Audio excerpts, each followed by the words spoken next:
በስመ ስላሴ በስመ አብ ወወልድ ወመንፈስ ቅዱስ አሃዱ አምላክ አሜን። ሰላም እግዚአብሔር አምላክ መስኩላትኩም ይኹን። ስድራ እግዚአብሔር አምላክ ከመይ ውዒልኩም? አነ እግዚአብሔር ይመስገን። ክብሪ ይስፋሕ መድኃኔ ዓለም አቦይ ከምቲ ኣነ ጽቡቕ ዝወዓልኮ ድማ ጽቡቕ ውዕልኩም ክትኮኑ ናይ ኩሉ ግዜ ተስፋይን ትምኒተይኑ አሜን።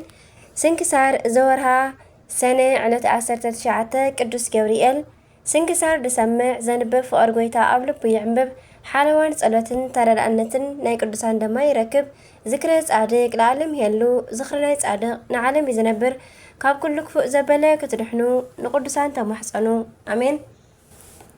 19 ሰነ ወርሓዊ በዓል ናይ ቅዱስ ገብርኤል እዩ። ብስራቱ ጥዑም ብስራቱን በረከቱን ረድኤትን ናይ ቅዱስ ገብርኤል መስኩላትና ይኹን አሜን። በስመ አብ ወወልድ ወመንፈስ ቅዱስ አሃዱ አምላክ አሜን። ወላዲተ አምላክ ቅድስት ኪዳነ ምሕረት አደይ ልሳን ኩነኒ አሜን። እንኳዕና ብሓዲስ ሰማዕት ቅዱስ ጊዮርጊስ ዓመታዊ ናይ ዕረፍቲ በዓል ብሰላም ኣብፅሐና። ቅዱስ ጊዮርጊስ ሰማዕት ዘይኮነ ካልእ ቅዱስ ጊዮርጊስ ሓዲስ ማለት እዩ። 19 ሰነ ቅዱስ ጊዮርጊስ ሓዲስ እዚ ሰማዕት ዝተወልደ ኣብ ምድረ ግብፂ ኣህዛብ ወይ ከዓ ተንባላት ኣብ ዝሰልጠንሉ ናይ መጀመርያ ዘመን እዩ። ብፍላይ ተንበላውያን ግብፅን ሶርያን ድሕሪ መሓዞም ብፍሉይ ፍጥነት ብሓይልን ብሰብን ተኣኻኺቦም ነበሩ። ቅዱስ ጊዮርጊስ ሓዲስ ዝተወልደ ኣብዚ ኣሸጋሪ ግዜ ነበረ።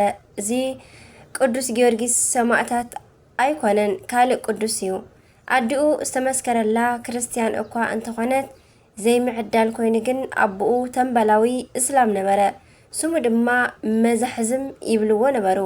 እዚ ቅዱስ ምስ ተወልደ ዘውፅእሉ ስም ኣህዛባዊ ካብ ምዃኑ ብዝሓለፈ ኣብቲ ሰዓት ድማ ክጥመቕ ኣይከኣለን። ናይቲ ወቕቲ ሕጊ ካብ ወለዱ ሓደ ኣህዛባዊ ዝኾነ ክጥመቕ እየ ንዝብል ዝኽተሎ ሰይፊ ነበረ ንኽቕተል ማለት እዩ። በዚ ምኽንያት ከይተጠመቐ 7 ዓመት መልኦ። ኣዶ ግን ህፃን እኳ ወላ እንተኾነ ፍቕሪ ናይ ክርስትና ትምህሮ ነበረት። ወላ እኳ እንተዘይተጠመቐ ጸበልን እምነትን ትቐብኦ ነበረት። ሓቢኣ እውን ቅዳሴ ተስምዖ ነበረት። ሓደ መዓልቲ ግን ህፃናት ክቐርቡ ከለዉ ርእዩ እንተዘይቆረብኩ ኢሉ በኸየ። እንታይ ትግበር? ናብ ደገ ኣውፂኣ ካብ ኣውሎግያ ወይ ከዓ ናይ ሰንበት በረኸት ኣብላዓቶ። ጎይታይ ንወደይ ርድኣዮ እናበለት ድማ ትልምን ነበረት። ልክዕ ብኣፉ ምስ ጣዓሞ መዓዛ መንፈስ ቅዱስ ሓደሮ እሞ ፍጹም ተሓጐሰ። ቁሩብ ዕብይ ምስ በለ ንምንታይ ከም ዘይጥመቕን ከም ዘይቆርብን ነዲኡ ሓተታ። ዝወደይ ክቐትሉኻ እዮም በለቶ። ካብዛ መዓልቲ ጀሚሩ ግን ዝጥመቐሉ ሜላ ክደሊ ጀመረ። ኣቐዲሙ ትምህርተ ክርስትና ተምሃረ። ንኣካለ መጠን ምስ ኣኸለ ደልዩ ጽንዕቲ ክርስቲያን ዝኾነት ጓል ድማ ተመርዓወ። ቁሩብ ግዜ ድሕሪ ምጽናሑ ንሰበይቱ ስለ ናይ ምጥማቕ ኣመኸራ። ናብ ካልእ ሃገር ከይድካ ተጠመቕ በለቶ። ካብ ግብፂ ተላዒሉ ናብ ሶርያ ኣተወ እሞ ኣቦታት ደላልዩ ድማ ተጠመቐ። ቀጺሉ ድማ መንገዱ ናብ ልዳ ገበረ። ናብቲ ደብሪ ተጸጊዑ ንኣቦታት ስም ኣውፅኡለይ እንተበሎም መንፈስ ቅዱስ ኣዛሪብዎም ጊዮርጊስ በልዎ። ንሱ ድማ ደስ እንዳበሎ ብሓፂር ተዓጢቑ ንናይ ልዳ ቅዱስ ጊዮርጊስ ምእንቲ ከገልግሎ ኣተወ። ቁሩብ ጸኒሑ ህውከት መንፈሳዊ ተሰምዖ ማለት ስለ ሃይማኖቱ ደሙ ከፍስስ ስለ ዝደለየ ናብ ግብፂ ተመለሰ። ኣብኡ ዘለዉ ኣሕዛብ ብናይ ክርስትና ስም ልብሱን መጎስን ምስ ተመልከቱ ተበሳጨው። ኣብዛ ዕለት ኣሰርዎ። ለይቲ ኣድኡን ሰበይቱን መጺአን ከምዚ በላ ሓደራ ናይ ዓለም ፍቕሪ ከየታልለካ ሰማዕት ምዃን ንዓኻ ክብሪ ንዓና ድማ መጎስ እዩ ኢለን ኣጸናንዐኦ። ከምዚ ዝበላ ኣደን ሰበይትን ምርካብ ዓብይ ዕድል እዩ። ሓዲስ ጊዮርጊስ ድማ ጸንዐ። ካብታ መዓልቲ ጀሚሮም ንተኸታተልቲ መዓልታት መህረምቲ ኣውረድሉ። ኣካሉ ቆራረጽዎ፣ ደሙ ድማ ኣብ መሬት ተንጸፍጸፈ። ኣብ ፈቐዶ መንገዲ እንዳጎተቱ እውን ተሰለቕሉ። ንሱ ግን ንክርስቶስ ስለ ዝፈተወ ተዓገሰ። ለይቲ ኣብ ዝኾነ ግዜ ድማ ጎይታና ተገሊጹ ምስ ሰማዕታት ተቖጺርካ ኢኻ በሎ። ንጽባሒቱ ኣብ ኣደባባይ ንኽሳዱ ብሰይፊ ቆረጽዎ።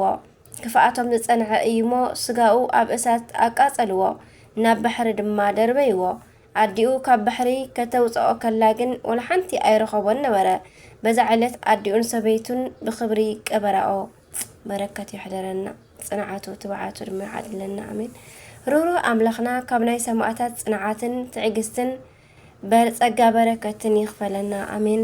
ሰነ 19 ዝኽበሩ ዓመታዊ ናይ ቅዱሳን በዓላት ቅዱስ ጊዮርጊስ ሐዲስ ሰማዕት፣ ኣባ ቡሰይ ኣኖብ ሰማዕት፣ ኣብ ልዕሊ ኣንበሳ ዝተቐመጠ ኣቦ፣ ቅዱሳን 5 ጭፍራታት ብብዙሕ ስቃይ ሰማዕት ዝኾኑ ብጾት ኣቦታት ናይ ደብረ ቁዋዓት ጻድቃን። ወርሓዊ በዓላት ድማ ቅዱስ ገብርኤል ሊቀ መላእክት፣ ቅዱስ ኤስድሮስ ሰማዕት፣ ኣቡነ ኣብየ ጊዜ ጻድቅ፣ ኣቡነ ስነ ኢየሱስ፣ ኣቡነ ዮሴፍ ብርሃነ ዓለም። ፍቑራተይ ስለዚ ካብ መምላኽ ጣዖት ህደሙ ከም ነስተውዕልቲ እየ ዝዛረብ ዘለኹ። ነዚ ዝብሎ ዘለኹ ባዕላትኩም ፍረድዎ። እታ ንሕና እንባርኻ ናይ በረኸት ጽዋዕ ምስ ደም ክርስቶስ ሕብረት ዘለዋ ዶ ኣይኮነትን? እታ እንቆርሳ እንጌራስ ምስ ስጋ ክርስቶስ ሕብረት ዘለዋ ዶ ኣይኮነትን? ካብ ሓንቲ እንጌራ ተመቒልና ኢና እሞ ሓንቲ እንጌራ ካብ እትኸውንሲ ንሕና ብዙሓት ከነስና ሓደ ስጋ ኢና ይብል ቀዳማይ ቆሮንጦስ ምዕራፍ 10 ካብ ፍቕዲ 14 ክሳብ 18 ማለት እዩ። በረከት ናይ ቅዱስ ገብርኤልን ናይ ቅዱስ ሐዲስ ጊዮርጊስን ምስ ኩላትና ይኹን። በረከቶም ይሕደረና ኣሜን። ከምኡ ድማ ናይ ዕለት 20 ሰነ ስንክሳር ንቐጽል። በስመ አብ ወወልድ ወመንፈስ ቅዱስ አሃዱ አምላክ አሜን።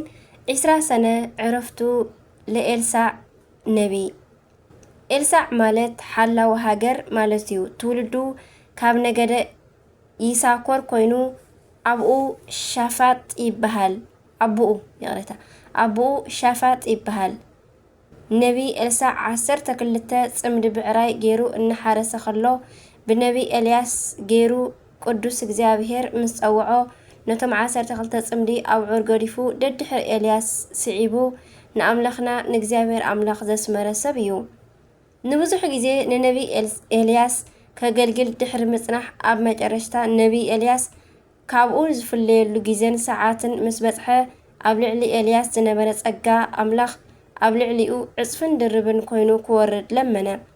እቲ ካብ ሰማያት ሓዊ ዘውረደ ንሰማይ 3 ዓመትን መንፈቕን ዝናብ ከይከውን ዝዓፀወ ንሙስ ዘተንስአ ኣብ ቅድሚ ኣምላኽ ኣዝዩ ልዑል ዝነበረ ነቢ ኤልያስ ንባሕሪ ዮርዳኖስ በቲ ለቢስዎ ዝነበረ ካባ ገይሩ ከፍ ኢሉ ተሳጊሩ እዩ።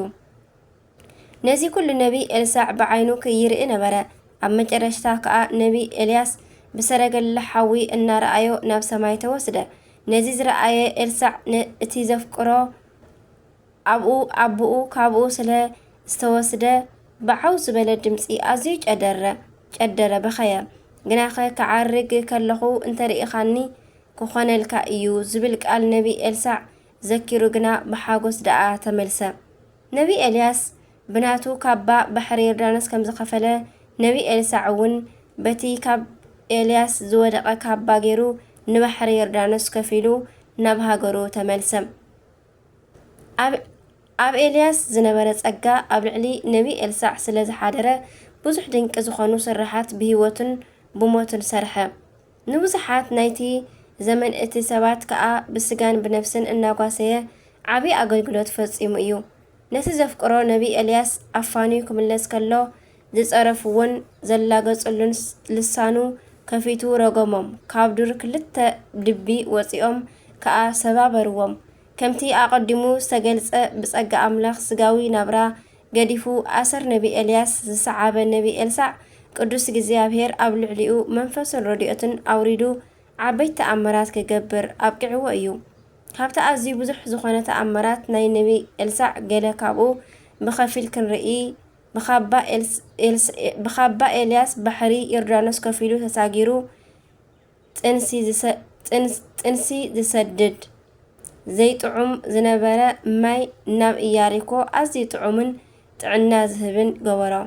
ሰብኣያ ብሂወቱ ከሎ ዝተዓደዮ ዕዳ ከይከፈሎ ብምማቱ ሰበይቱ ብበዓል ዕዳ ተተሒዛ 2 ደቃ ንባርነት ክሽየጡ ኣብ ዝበፅሓትሉ ግዜ ነተን ዝነበረኣ ሒደት ዘይቲ ብጸለቱ ኣበርኪቱ ዕዳኣ ከፊላ ደቃ ካብ ባርነት ከም ዝተርፉ ጌራ ህይወታ ብዘይ ሽግርን ፀገምን ክትመርሕ ኣኽኢልዋ እዩ።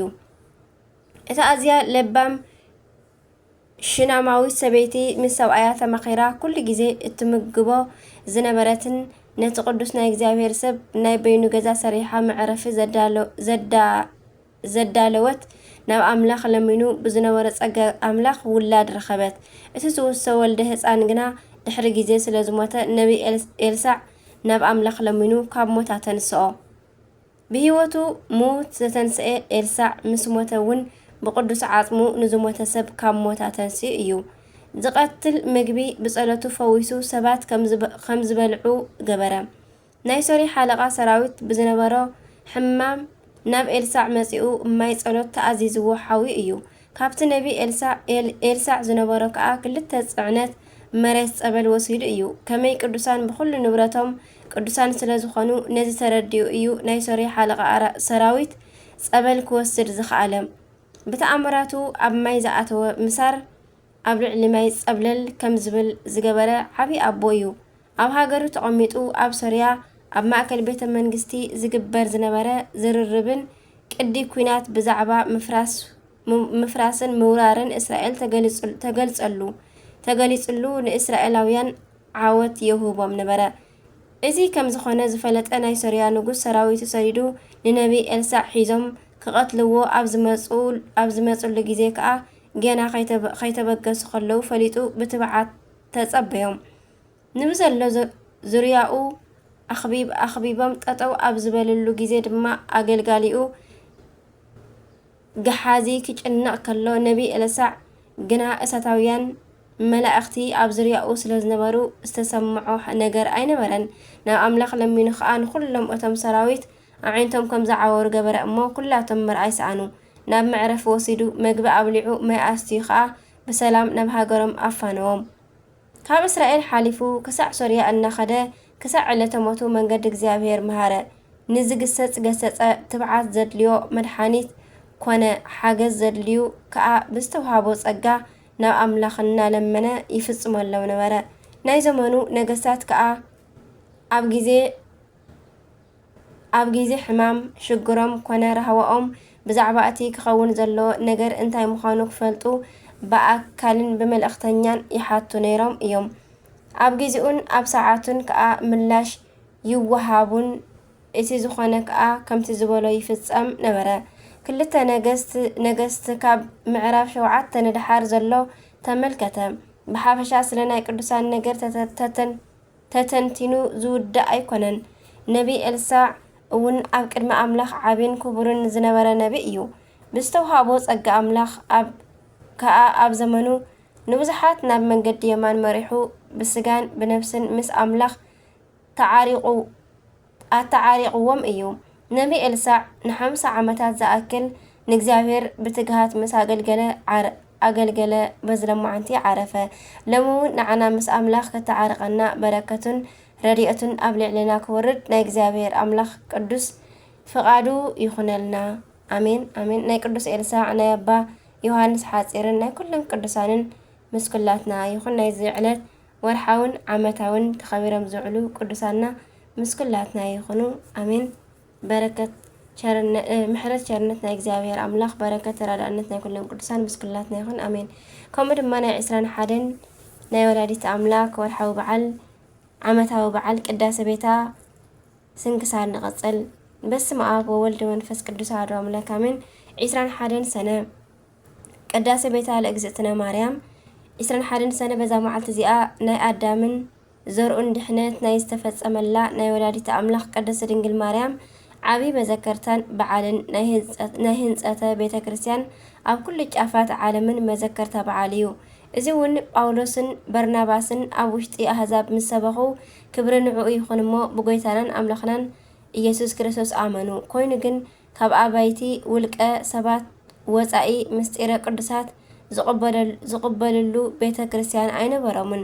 ኣቐዲሞም እቶም ኣህዛብ ካብ ስርዓተ ኣምልኾ እግዚአብሔር ዝተፈለዩን ኣብ ቤት ጣዖታት እናኸዱ ነቲ ዘይርኢ ዘይሰምዕ ብኢዶም ዝተሰርሐ ምስሊ ይሰግዱን የምልኹን ነበሩ። እቶም ቅዱሳን ሐዋርያት ኣብ ዝኸዱሉ ግዜ ግና ካብ ኣምልኾ ጣዖታት ክወፁን نتن كله أبزحتي جزاءته زمحادرن تنفاس شخيعو حيوان زجبر أملخنا إجزابير كفلت نعو كجزؤون كملخون منفس قدوس بزهابهم تسجع مهاروم أمو دقيمهم نبرا تاوت كي من لسخاء أتنقوم أتم حزبنا أبعدهم بزيكا بيت تاوتات كالي أملخة إجزابير زفت أملو سفرة سلزين برم نبيت تاوتات أي تخيدو إلكمنا انت خانان أملخ النجلجلو نايت على السفرة سلزي بلنا مسألي بتهابنا سرحلنا بلوم أبت هاجر استسرح بيت مقدس بزي منبارو منفساو أغلقلوت سرعات أملخو نخفص أمو أزيوم تشجرم يوم نيرم أمو ቅዱሳን ሐዋርያት ጳውሎስን በርናባስን ከኣ እቲ ዝበልዕዎ ኩሉ ናብ ሊቀ ሐዋርያት ይቕረታ እቲ ዝበልዎም ኩሉ ናብ ሊቀ ሐዋርያት ቅዱስ ጴጥሮስን ቅዱስ ሐዋርያ ዮሐንስን ለኣኹሎም ንሳቶም ከኣ ኣልቦ ዘትገብሩ ወኢምንተኒ ዘእንበለት ትእዛዙ ወምክሩ ለእግዚእነ ኢየሱስ ክርስቶስ ብዘይ ፍቃድ ጎይታናን ኣምላኽናን ኢየሱስ ክርስቶስ ክትገብርዎ እትኽእሉ ነገር የለን እሞ ነቶም ህዝቢ ሱባኤ ከኣቱ ንገርዎም ኣምላኽና ኢየሱስ ክርስቶስ ድማ ፍቃዱ እንተኾይኑ ቤቱ ክስራሕ እንተፈቂዱ ጸሎትና ክሰምዓና ባዕሉ ከኣ ምላሽ ወይ ከኣ መልሲ ክህበና እዩ እሞ ስለዚ ንስኻትኩም ጸልዩ ንሕና እውን ክንጸልይ ኢና ክብሉ መለስሎም ሱባኤኦም ምስ ወድኡ በዚ መዓልቲ እዚ ኣምላኽናን ጎይታናን ኢየሱስ ክርስቶስ ንኩሎም ኣብ ቀረባን ኣብ ርሑቕን ዝነበሩ ቅዱሳን ሐዋርያት በዓምዲ ደመና ጽዒኑ ናብ ፊልጵስዮስ ናብታ ቅዱስ ጳውሎስን በርናባስን ዝነበርዋ ቦታ ኣምጺኡ ኣብኣ ኣኸቦም ማለት እዩ ቅዱስ ዮሐንስ ኦ ጎይታይ ንምንታይ ደኣ ኣኻኺብካና ክብል ድማ ሓተቶ ጎይታና ከምዚ ክብል መለሰሉ ብስም ወላዲተይ መብርሃን ወላዲተ ኣምላክ ካብ ጫፍ ዓለም ክሳዕ ጫፍ ዓለም ቤተ ክርስቲያን ክትሃንጹ ፍቃደ እዩ እሞ ህንጻ ቤተ ክርስቲያን ከርእየኩም ስርዓት ክምህረኩም እየ ብምባል ተዛረቦም እዚ እዩ ከዓ ናብ ምብራቅ ኣቢሉ ወሰዶም እዚ እዩ ኢሉ ከዓ ናብ ምብራቅ ኣቢሉ ወሰዶም ተረሓሒቆም ዝነበሩ ሰለስተ ኣእማን እውን ነበሩ ብተኣምራት ኣቀራሪቡ ቁመቱን ጎድኑን ዓቂኑ ሃቦም ወአእባንን ይለመልሙ በኤድሆሙ ይብል እሳት ከም ዘውዓዮ ሽምዓ ኣብ ኣእዳዎም እናለምለመ ቁመቱ 24 ጎድኑን 12 እመት ገይሮም ሰርሕዎ ወይ እዘኒ አንትሙኒ ከመዝ ዝግበሩ እምበኣርከስ ንስኻትኩም እውን ከምዚ ጌርኩም ስርሑ ኢልዎም ከደ ንሳቶም ከዓ እቲ ዝቐርበሎም ኣእማን ብተኣምራት ናብ ዝደለይዎ ከም ዝረሰነ ሽምዓ እናጠዋወዩ ናይ ቅድስት ድንግል ማርያም ኣዴና ቤተ ክርስቲያን ሃነጹ ንጽባሒቱ ቅዳሴ ሰሪዑ ቅድስት ድንግል ማርያም መንበር ቅዱስ ጴጥሮስ ተራዳኢ ካህን ሰማዕት ቅዱስ እስጢፋኖስ ሰራዒ ዲያቆን ገይሩ ቀዲሱ ኣቕረቦም በዚ ነገር እዚ ሰማያውያን መላእክትን ምድራውያን ሰባትን ብሓድነት ኣመስገንዎ ንዝሓርያን ንዘፍቀራን ብስጋ ወላዲቱ እመብርሃን ድንግል ማርያም ንኽትከውን ንዝገበረ ንእግዚአብሔር ኣምላኽ ምስጋና ይኹኖ ንዓና እውን ብኣማላድነታ ንእመቤትና ቅድስት ድንግል ማርያም ይምሓረና በረከታ ጣዕሚ ፍቕራ ኣደነታ ኣማላድነታ እውን ምሳና ይንበር ዘለዓለም ዓለም አሜን አርኪያት ድማ ሰላም ለቤትኪ እንተ ቀደሳ በደሙ ማርያም ወልድኪ ዘመንክር በአርያሙ በእንቲ አነ በልዮ ሰአሊተ ምህረት እሙ ኢታማስን ግብረ ኤደከ እንተ ለሃኩ ቀዲሙ ቦኑ ለኮንቱ ቸንያ ይጻሙ ካላይ ድማ ሰላም ለማርያም ሶበ ፍቅረ ሰብ አገበራ በዛት ዕለት ሶበ አሰበቆ አቶ በሊቶስ ጥራ መሃለላቲ እግዚአብሔር በኩራ ከመያድህኖሙ እምነ ኩሉ መከራ ለእለ ጸውኡ ስማ ወገብሩ ተዝካራ ከምኡውን በዛ መዓልቲ እዚኣ ካብ ሃገረ ምስር ዝኾነ ቅዱስ ጢሞቴዎስ ብሰማዕትነት ዓረፈ ንእግዚአብሔር አምላኽና ምስጋና ይኩኖ ንዓና እውን በጸሎት እዚ ሰማዕት ይመሓረና በረከቱ እውን ምሳና ትንበር ንዘላለም ዓለም አሜን ሰላም ለጢሞቴዎስ ማእከለ ጉባኤን ዘይዘነወ እንበለ ኢየሱስ አምላክ ከመ ይሃለወ ለትእዛዘ ንጉስ እሉ ሰበ ይመጽለወ አምሰልዎ ውስጥ ጤገን አንዲዶሙ ሃወ እስከ ስጋሁ ከመ ስምዕ ምህወ። ወበዛት ዕለት ገብረ መንክረ ቶማስ ሐዋርያ በረከቱ ተሃሉ ምስሌነ ለዓለም ዓለም አሜን።